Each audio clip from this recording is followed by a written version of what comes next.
Good morning, Mr. Hammond's class, and we will continue with the book scavenger. Emily sighed. Not this again. It was completed, James, I'm positive. The black cat clue led somewhere, don't you see? If Mr. Griswold hadn't finished his game, that would have been a dead end. James didn't look up from his backpack, so Emily tried a different tactic. If those men used my book scavenger account to track us to Booker, then that's all they know about us, that we go to Booker. They don't have my real name or an address or anything, and I'll post to the forums that I don't have the book anymore. We'll walk home different ways, leave from different school exits. They won't find us again. She was speaking faster and faster in her effort to persuade James not to give up. It's not just those men, Emily. There was that guest user on Book Scavenger who asked about the book. Then we found out Mr. Remora needs it. Now this, it's like the universe is telling us the book isn't ours. But it's not theirs. Emily jabbed her thumb in the direction they'd come from. If those men want the book that badly, then whatever Mr. Griswold's scavenger hunt leads to must be valuable. He wouldn't want those men to have it. Why don't you give the book back to Mr. Remora? James asked. It belongs to him, and then we wouldn't have to worry about it. James's suggestion was like a slap. It didn't belong to him. If he said he needed it for a job, it's Mr. Griswold's book and Mr. Griswold's game. He didn't create the gold bug so it could sit on the shelf and be ignored. Mr. Griswold would want us to play his game. Will you stop saying that? James' eyes pinched with hurt. Just admit you want to play his game. That's all you cared about since we found that stupid book. I've helped you with his puzzles, and you keep saying you're going to help me with Mr. Quinsley's challenge, but you haven't. Emily's anger at the suggestion of giving away the gold bug melted into embarrassed horror when she realized that James was right. She hadn't helped him with the cipher challenge at all. The teepee filled with the twitters of birds and distant traffic. But you don't need my help. Her voice sounded so far away. You broke Maddie's cipher last week, and what you came up with today was amazing. And it got ruined in 2 seconds. Do you know how long it took me to come up with the Baconian idea? All that time wasted, just because stupid Maddie stole it when we left our stuff to go to the computer.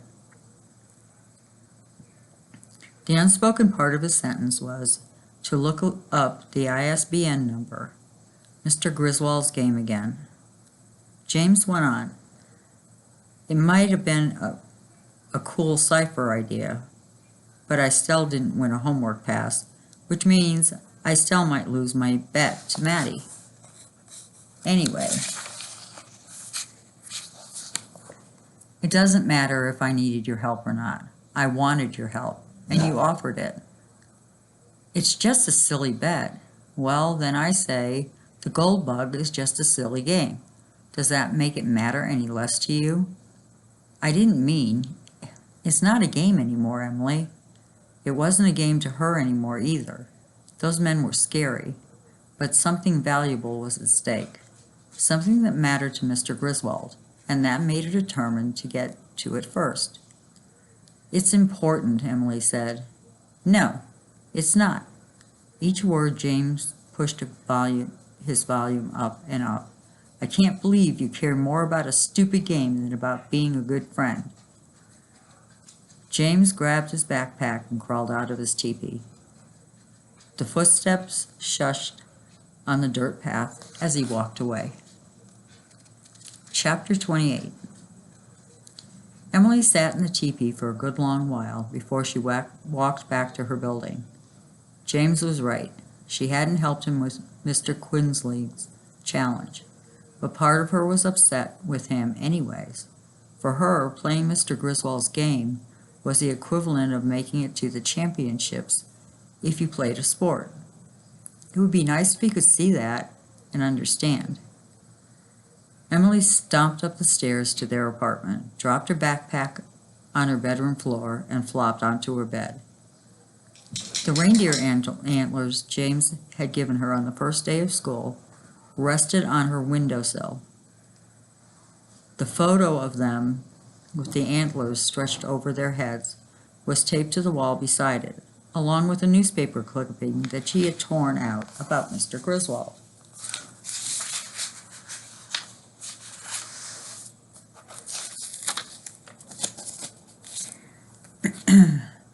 He's going to be mad at me either way, Emily said to Mr. Griswold's photo across the room. She pushed herself up from her bed and found the Maltese Falcon filed in her suitcase of books. As she flipped through it, a memory nudged. A memory of flipping through the pages of a different Maltese Falcon when she and James had visited Bayside Press. There had been a paperback in that pile of alleged games that Jack had shown them. Jack hadn't taken the idea seriously. But what if the person who sent it in to Bayside Press had been right? Jack said the person had found it playing Book Scavenger and thought it was Mr. Griswold's next game. Maybe it wasn't his complete game, but maybe after they found one piece, the piece Emily was currently trying to figure out. She ran down the hall to the front room, planning to do a search for the Maltese Falcon on Book Scavenger, but stopped short when she saw Matthew on the family computer. He was editing footage for another one of his stupid flash van videos. "Matthew," Emily said, "I need the computer." He had the hood up on his sweatshirt. When he didn't respond, she yanked it down, revealing his earbuds plugged in. Matthew turned, yanking out an earbud. "What's your problem?" "I need to use the computer." "Sorry, I'm on it." "Can't you use your phone?" "Not for this." "Matthew, come on, it'll be quick." "Wait your turn." "Fine." Emily collapsed into the nearby couch. From her vantage point, she could see Matthew putting together another stop-motion video. This new video appeared to be made up of a notebook paper drawing that got crumpled and uncrumpled over and over. It appeared to be taking him forever to finish. Emily jumped back up. "I just want to check one thing," she said. "It'll be quick." "Why don't you ask James? I'm sure he can spare you one of his dozen computers for your games." He said games as if he'd said pacifier or tricycle. "He doesn't have a dozen computers," Emily snapped. "Anyways, this isn't your computer. It belongs to everyone. And I'm using it right now." Emily was a shaken soda, ready to pop. "Why are you so mean?" she exploded. "You used to be fun. I used to think you were so cool." Matthew looked at her sideways, then back to the screen. "I can take a break." Matthew saved his work. "I'm hungry anyways." Matthew got up from the table and went back into the kitchen. His low-key response to her outburst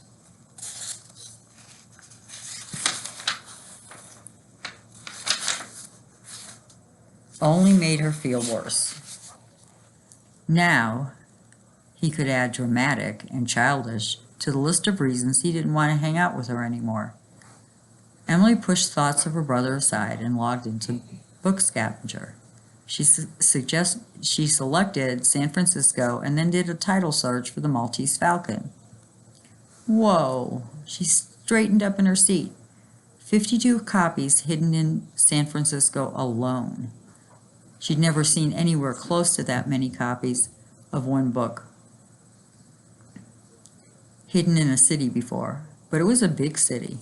She did a search for Harry Potter and the Sorcerer's Stone to compare against a typical popular book for hiding. 9 copies. There was definitely something going on with the Maltese Falcon. She went back to those search results and looked under the user column. That showed the name of who had hidden the book, and again Emily was surprised. 3 copies were hidden by different people, but the other 49 were all hidden by the same person. And not just any book scavenger player, Raven. Emily clicked the message icon and typed Raven into the find field. Shirley Wombat, who are you? Raven, I do not have that information you seek. Yeah, said Emily. Are you running Mr. Griswold's game? Raven, I do not have the information you seek. Okay, fine, be coy, Emily muttered. She looked up the list of hidden Maltese Falcons. All of Raven's copies were hidden the week before Emily moved to San Francisco. She already knew from the one turned into Bayside Press that there was a message of some sort inside, something that made the person who had turned it in think it was Mr. Griswold's game.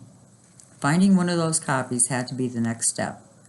She looked at the San Francisco map on the Book Scavenger site, and she narrowed choices to only show Raven's hidden books, since the 49 Maltese Falcons were the only books Raven had hidden. Every hidden book was marked with a star on the map. The closest star to where they lived was in an area called Nob Hill. Out of habit, she almost declared the book so she could get double points. But, thinking of Babbage poaching her books, she pulled her finger back from the mouse right before she clicked. It wasn't like there weren't 48 more copies to find if she declared that one, and someone got to it before her. But Emily didn't want to run the risk of drawing someone's attention to it, or alerting anyone that she was interested in it. She realized, thinking about those men who must know she's Shirley Wombat.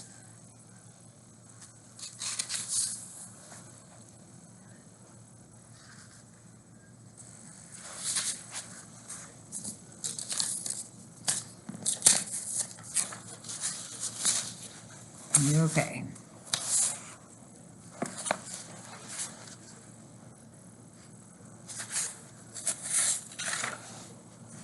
She opened the clue without declaring the book, and it read, "Where he finished writing this."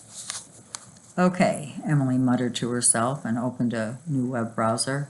She did an internet search for Dashiell Hammett and Maltese Falcon. There were almost 200,000 results. The top results were mostly about a movie that had been made of the book. She was about to search with different keywords when she saw a link to a map of sites referenced in the Maltese Falcon, as well as places Dashiell Hammett had lived. She clicked on it. There were only 2 noted locations in Nob Hill. She hovered over one, and a bubble popped up that said Dashiell Hammett lived at 1155 Leavenworth Street when he completed the final draft of the Maltese Falcon. She had figured it out. That was where she had to go.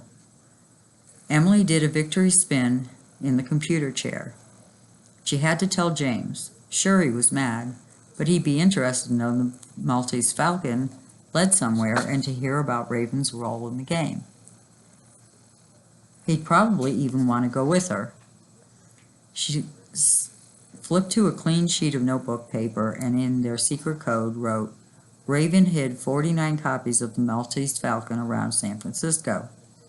One is at 1155 Leavenworth. Next clue." She went to her room, slid open the window, dropped the paper in the sand pail, and raised the bucket. She stood on a chair and tapped their secret knock on the ceiling with a yardstick tennis ball contraption. And then she waited. There were no footsteps above, no sliding of James' window. Emily tried the knock again. Maybe he wasn't in his room. She lowered the pail back down, grabbed the note, and ran down her stairs and out the front door of their building landing, and pounded on Lee's door. After a few seconds, without any noise on the other side, she pounded again and rang the doorbell. 2 locks clicked.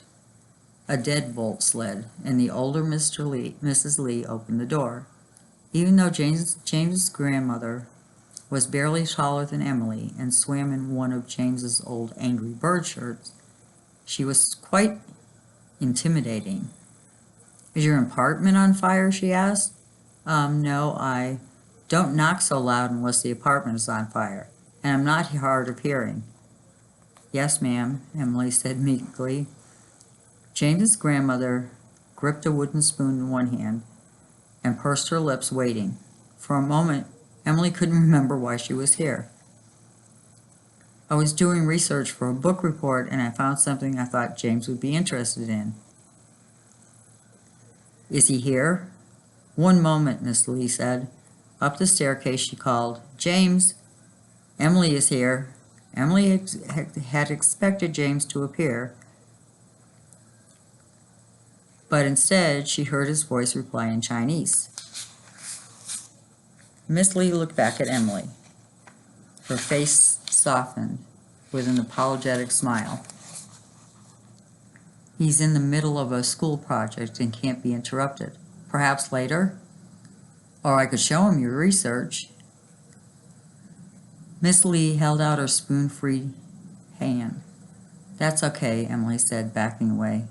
She knew James was mad, but he wouldn't even talk to her. She had left her front door wide open and walked back through, closing it softly behind her. When she reached the top of the stairs, she found her brother skulking in the hallway and guessed he might have observed her conversation with Miss Lee. She ignored him and was about to enter her bedroom when Matthew said, Emily." "What?" She didn't bother turning around. "I have some free time this week if you want someone to go book scavenging with you." Emily waited a beat, expecting a punchline or her brother to start laughing and take his words back. When she didn't hear anything, she finally turned. Matthew scratched at the lines he shaved into his head and appeared to be studying the baseboards. He glanced up at her once, maybe to check if she was still there. "Okay," Emily said, "thanks." Chapter 29. The day after her fight with James was the first time in weeks since starting Booker that Emily felt lost in the big school. Not lost in I can't find my classroom sense, but in the where do I fit in sense. With every school she attended in the past, she'd always started with an identity that pretty much saw her through to the end. Whether it was the loner girl with her nose in the book in New Mexico and Colorado, or Matthew's little sister before that. She wasn't always wild about the identity, but it was comfortable to have one and to feel like you knew the role you were supposed to play. At Booker, she started from day one as James's friend. She didn't know what role to play anymore. At lunch, it hadn't seemed right to hang out in the library with James, so she went to the cafeteria, which was about as loud as a marching band, practicing in a bathroom. She saw Vivian, the girl from her English and social studies class who'd first introduced herself as the class president.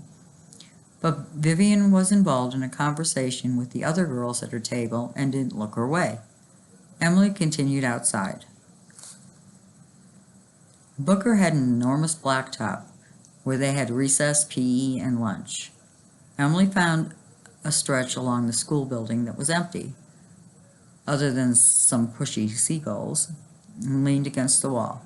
She pulled out the Maltese Falcon and her bag lunch. "Hello, loner girl with nose in the book. Haven't seen you in a while," she thought. In Mr. Quinsley's class, James and Emily sat turned away from each other. Maddie took one look at them and said, "Uh-oh, things look tense for the clubhouse gang."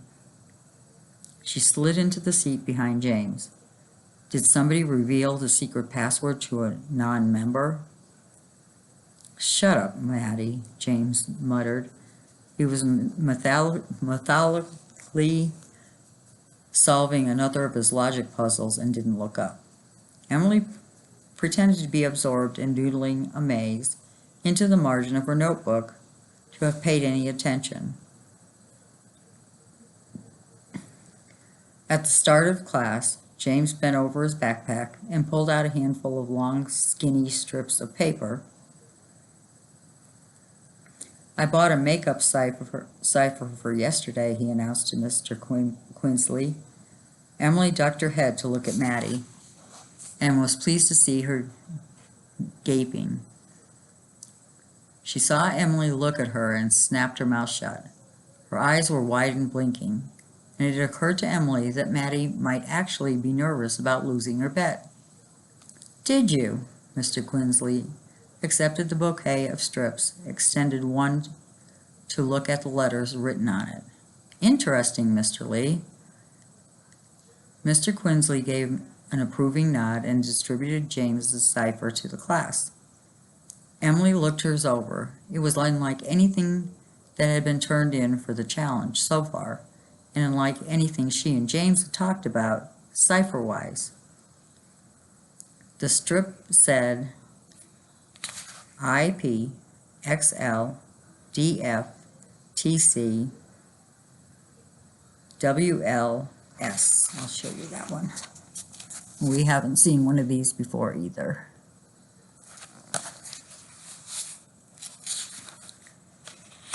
Emily wondered why the cipher was vertical instead of horizontal, and why there were 5 sets of 2 letters evenly spaced, then 1 letter at the bottom. A message with 5 different 2-letter words and a 1-letter word? Were there even 5 different 2-letter words that could be used to make up a message? She didn't know how to start decoding this one. Not that she wanted to solve it or would turn in her solution if she figured it out. They might not be talking, but she still wanted James to win his bet with Maddie. After school, just to be on the safe side with those 2 men,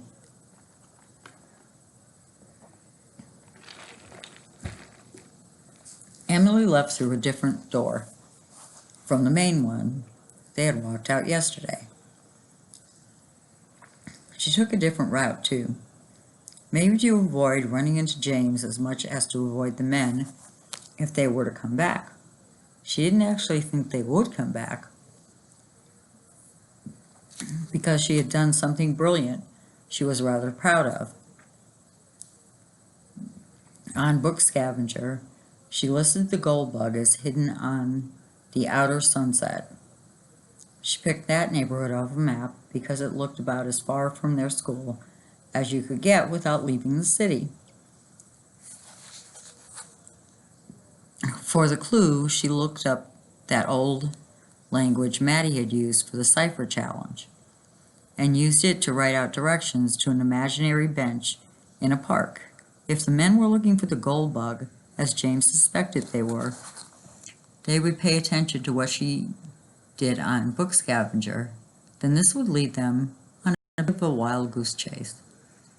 She just wished James would talk to her so she could tell him they didn't have anything to worry about now. When Emily walked in the front room of their apartment, she was kind of surprised to see Matthew sprawled on the couch waiting for her.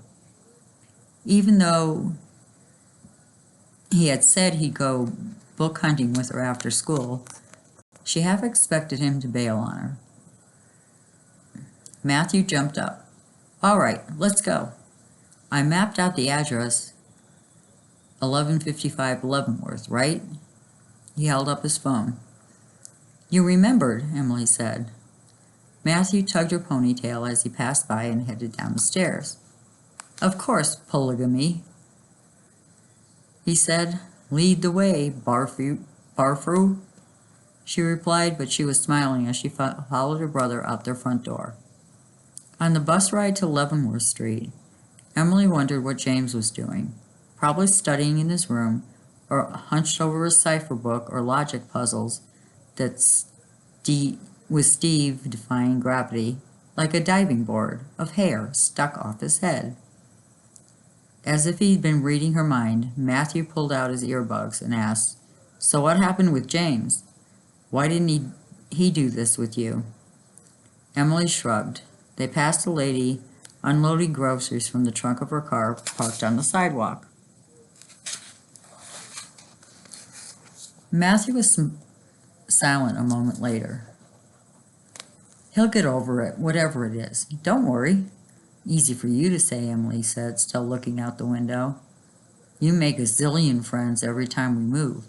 That's why you love moving so much." Matthew snorted. "I don't love moving. If you asked me a few years ago, I would have rather bleached my hair and burned off my eyebrows again." Giggles bubbled up at the memory, and Emily pressed her fingertips to her lips to stifle them. She remembered her brother tearing out of the bathroom with a towel over his face, shrieking, "It burns! It burns!" It wasn't funny at the time, but it was a little funny now that everything had worked out okay. Emily couldn't imagine there'd been a time he'd rather go through that again than move. "Go ahead, laugh at my expense," Matthew said, but he was smirking too. "This is how our life is. It can be cool in a lot of ways, you have to admit." Matthew waved his hand as if their bus, with the lone man gripping an oxygen tank and the Sharpie scribbled seats, was what he constituted as cool. "But I used to hate moving." "You really hated it?" "Before we moved from Connecticut, remember?" Emily remembered Connecticut, but she didn't remember Matthew being upset about moving. "I just started a band with Ollie and his brother. I didn't want to leave and start over somewhere new again. I even ran away. I was so mad." "You ran away?" "Not the real kind. But I went to Ollie's house and told his mom I had permission to sleep over when I didn't. Mom and Dad figured it out." "Were they mad?" "No, but you were." "Me?" As hard as she tried, she had no memory of this. "You loved moving back then. Remember you would make us do the family map?" Of course she remembered that. The family map was now hung in every kitchen since they'd made it. "The Cranes Conquer America" was written at the top in Emily's 8-year-old scrawl, back when she was into putting smiley faces inside her E's, A's, and O's. Metallic stars dotted the cities where they had lived. You got it in your head we could have an elk for a pet when we moved to Colorado. "I was going to name him Monty," Emily said. She spent a lot of time drawing pictures of her and Monty and the adventures they'd have in Colorado. "I think I'd gotten Mom and Dad seriously reconsidering moving, and you thought I was ruining the fun. That's when Mom and Dad let me get a phone to help keep in touch with my friends. And it turned out Colorado was a cool place to live. Although you never got your pet elk, so you might not agree. What I finally figured out with all of our moving is you miss out on stuff whether you stay or go. So I decided to just go. Embrace how we live." There was a Jack quote their dad loved to repeat when the family deliberated weekend plans. Emily said it out loud. "What's in store for me in the direction I don't take?" "Exactly," Matthew said. If they'd stayed in New Mexico or Colorado or Connecticut or any of those other states, she never would have met James or ridden a cable car or found Mr. Griswold's book. Even though they'd only just moved to California and she and James weren't talking, she wouldn't trade these last few weeks away. Matthew was right. You missed out on stuff either way, or you gained stuff, depending on your perspectives. Okay, we will start on chapter 30 the next time.